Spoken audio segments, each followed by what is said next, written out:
देखो, शादी के बाद तो अफेयर की मैंने बहुत सारी मूवीज़ आप लोगों को समझा दी और अभी पक चुके होंगे और मैं ही पक चुका हूँ। लेकिन शादी के बाद अफेयर तो ये औरत करती है, लेकिन वो अफेयर करके भी अफेयर नहीं करती है। और मैंने ऐसा क्यों बोला, मतलब what the fuck I am saying, अब आपके आगे समझ में आ जाएगा। क्योंकि ये मूवी बहुत ही अजीब थी और अगर इस मूवी का नाम मैंने यूट्यूब पर डाल दिया तो यूट्यूब मुझे भगा देगा। क्योंकि इस मूवी का नाम है single sex life of a single mom, sex life of a single mom, sorry यार। ऐसी ये मूवी है, मतलब अगर मैंने यूट्यूब पर डाला तो बहुत बड़ी दिक्कत होगी, इस वजह से मैं नाम चेंज कर दिया है। लेकिन ये मूवी बहुत ही अमेजिंग और इंटरेस्टिंग थी। एक ऑनलाइन तरीके से ये दोनों मिलते हैं और वो आदमी उसे क्या क्या नहीं सिखाता है, ये बहुत ही अमेजिंग था। तो देखो यार, अब एक औरत होती है जिसका नाम होता है डेरिन। डेरिन के दो बच्चे होते हैं, उसका हस्बैंड होता है जिसका नाम होता है रॉबर्ट। तो डेरिन अपने हस्बैंड से खुश नहीं कि उसका हस्बैंड चाहता है कि वो सर्जरी करवा ले, क्योंकि वो उससे ज़्यादा इंटरेस्ट लेता नहीं उसकी बॉडी से। तो वो चाहता है कि ये जो है सर्जरी करवा ले, अपनी थोड़ा मतलब साइज़ वगैरह बढ़वा ले। किस चीज़ का मैं नहीं बोल रहा आपको। लेकिन फिर एक कॉल आती है रात को घर पे उसके, तो एक लड़की बोलती है क्लब से, तो बोलती है क्या रॉबर्ट है घर पे, तो बोलती है नहीं। लेकिन वो उसे कॉल बैक करती है और उसके बाद पता चलता है कि वो रॉबर्ट की गर्लफ्रेंड थी। तो उसे पता चलता है कि रॉबर्ट का जो है अफेयर चल रहा था। तो रॉबर्ट भी कहता है कि हाँ मेरा अफेयर चल रहा है, और रॉबर्ट वो कह रहा था कि या तो अपनी सर्जरी कराओ या फिर मेरे घर से निकल जाओ। तो रॉबर्ट जो है कहता है या तुम निकल जाओ घर से। तो वो सोचती है कि ठीक है हम निकल जाती हैं। तो वो डिवोर्स ले लेती है और डिवोर्स लेने के बाद वो अकेली हो जाती है। उसके दोनों बच्चे कभी उसके साथ रहते हैं तो कभी रॉबर्ट के साथ रहते हैं। तो वो अपने दिमाग की स्थिति को सही करने के लिए मतलब वो एक साइकोलॉजिस्ट के पास जाती है जिसका नाम होता है ग्राहम। ग्राम नहीं, ग्रहम, ग्रहण भी नहीं, ग्राहम, ठीक है। तो फिर वो उससे मिलती है, वो उसे अपने दिल की बातें बताती है। धीरे धीरे करके वो उसके बारे में सोचने लगती है। उसको लगता है कि हाँ मतलब लौंडा हैंडसम है, आँखें उसकी अच्छी हैं। रात को उसके बारे में फैंटेसीज लेती है और कुछ ना कुछ करती है। और फिर फाइनली ग्राहम जो है, इन दोनों के बीच में सीन बन जाता है और ग्राहम भी इसमें ट्रस्ट ले रहा था, इस वजह से वो उसके फिर जमा जाती है और फिर इन दोनों सामने से किस वगैरह करते हैं और फिर दोनों पूरा इंटीमेट हो गए सीन बना ही लेते हैं अपना। लेकिन ग्राहम एक थरकी होता है क्योंकि ग्राहम का किसी और के साथ भी अफेयर चल रहा होता है। डैरेन के जो बच्चे होते हैं अमेंडा और क्रिस, वो कहते हैं मम्मा ठीक है जो आप बॉयफ्रेंड आपको पसंद है आप उससे शादी वगैरह कर लो और हमें भी नया पापा मिल जाएगा। लेकिन हमारे पापा की याद आती है कि रॉबर्ट उससे अलग रहता था, इस वजह से। तो वो अपनी एक फ्रेंड से मिलती है शॉपिंग मॉल में, जहाँ पे वो ग्रैहम के बारे में बताती है उसको। तो वो कहती है ग्रैहम, तो वो समझ जाती है किस ग्रैहम की बात कर रही है। वो कहती है कि वो मेरी दोस्त को भी डेट कर रहा था। ये सुनने के बाद वो बहुत ज़्यादा मेंटली डिस्टर्ब हो जाती है और वो ग्रैहम से भी उसका ब्रेकअप हो जाता है। फिर से ये कहानी जो है मतलब बहुत ही अमेजिंग ट्विस्ट लेती है कि जब उसे पता चलता है कि ग्रैहम भी जो है ठरकी था और उसका किसी और के साथ भी अफेयर चल रहा था।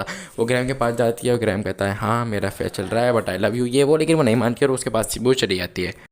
उसकी जो फ्रेंड्स वगैरह होती हैं वो बोलती है कि ये सब छोड़ो, ये तुम्हें काम करो, ऑनलाइन डेटिंग पे ध्यान दो। तो वो ऑनलाइन डेटिंग पे मिलती है लड़कों से, कोई 26 साल के, कोई 25 साल से। लेकिन किसी से उसका सीन नहीं बनता क्योंकि जवान लड़के हैं, वो नहीं समझेंगे औरत के दिल की बात को, ऐसा वो सोचती है। इस वजह से ऑनलाइन डेटिंग पे भी इंटरेस्ट नहीं देती है। लेकिन एक रात उसे एक मेल आता है, इसका नाम होता है ड्यूक।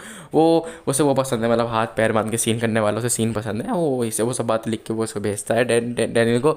और फिर डियान सोचती है कि हाँ मतलब ये आदमी थोड़ा इंटरेस्टिंग है, उसके अल्फाज काफ़ी इंटरेस्टिंग थे। जब मैं सुन रहा था इंग्लिश में तो काफ़ी मुझे भी अट्रैक्टिव लग रहे थे। फिर इसके बाद वो उसके बेसिस के बारे में सोचती है रात भर बैठ के।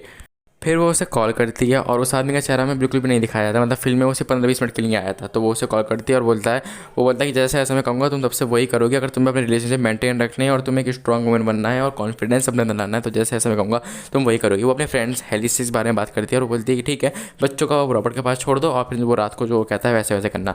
वो क्या बोलता है कि बिना कपड़ों के शीशे के आगे आ जाओ, मतलब खिड़की के आगे आ जाओ, ऐसा उससे बोलता है।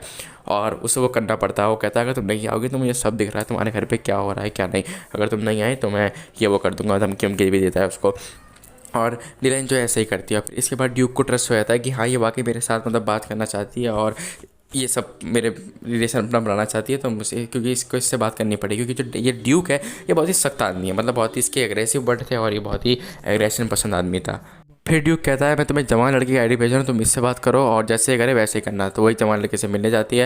वो उससे भी उसको पसंद नहीं आता है, लेकिन जो जैसे ड्यूक कह रहा होता है वैसे वैसे फॉलो करे। तो वो एक सेक्स क्लब में जाते हैं जहाँ पे एक ही जगह ये काम चल रहा था, कोई आदमी आदमी से कर रहा था, औरत औरत से कर रही थी।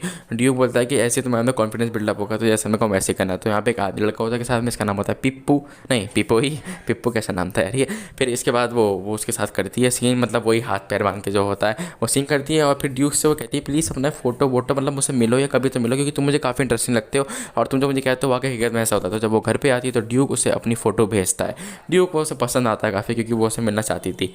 फिर वो ड्यूक से मिलती है। ड्यूक उसके साथ कुछ भी सीन नहीं करता है, वो कुछ भी नहीं करता है, क्योंकि मैं आपसे बोल रहा था ना उसे मुझे सिखाने की बात करता है। तो वो उससे मिलती है, वो उसे बस एक बार उसे अपने सामने न्यूड खड़ा रहने को कहता है, वो ऐसा कर देती है और फिर ऐसे मिलते रहते हैं। और फिर इसके बाद जो है डीन की ज़िंदगी पूरी तरीके से चेंज हो जाती है, क्योंकि वो ड्यूक के साथ सीन कर ही लेती है। और फिर इसके बाद ड्यून जो डिलाइन है इसमें काफ़ी ज़्यादा कॉन्फिडेंस आ चुका है, मतलब ये कॉन्फिडेंस से भर चुकी है। तो वो अपना एक बिजनेस शुरू करती है और वो उसका एक पहला क्लाइंट जो होता है वो आ भी जाता है। वो काफ़ी खुश होती है अपनी ज़िंदगी में। तो वो रॉबर्ट को वापस कॉल करती कहती है कि मैं पार्टी दे रही हूँ, वहाँ पे ज़रूर आना। फिर वो पार्टी में आती आती है, वो आता है अपनी नई गर्लफ्रेंड के साथ में और फिर जो है वो उससे माफ़ी मांगता है। वो कहता है हाँ मुझे तुम्हें ऐसे नहीं करना चाहिए था, तुम जैसी थी वैसे मुझे एक्सेप्ट करना चाहिए था और मैं तुमसे बहुत प्यार करता हूँ। लेकिन फिर इनकी शादी दोबारा नहीं होती है, लेकिन उसे यकीन होता है कि औरत में दम है। और फिर डियान जो है किसी आदमी से बात कर रही होती है और फिर इसी के साथ ही हमारी कहानी खत्म होती है। मूवी काफ़ी इंटरेस्टिंग थी, इसे देखने में ज़्यादा मज़ा आएगा जितना सुनने से ज़्यादा। तो जाके देखो, मैंने नाम दे दिया है। और बहुत बहुत शुक्रिया वीडियो देखने के लिए। और अगर तुम कुछ और भी सीन वगैरह देखने तो ये जो वीडियो शो हो रही है इन्हें देखो।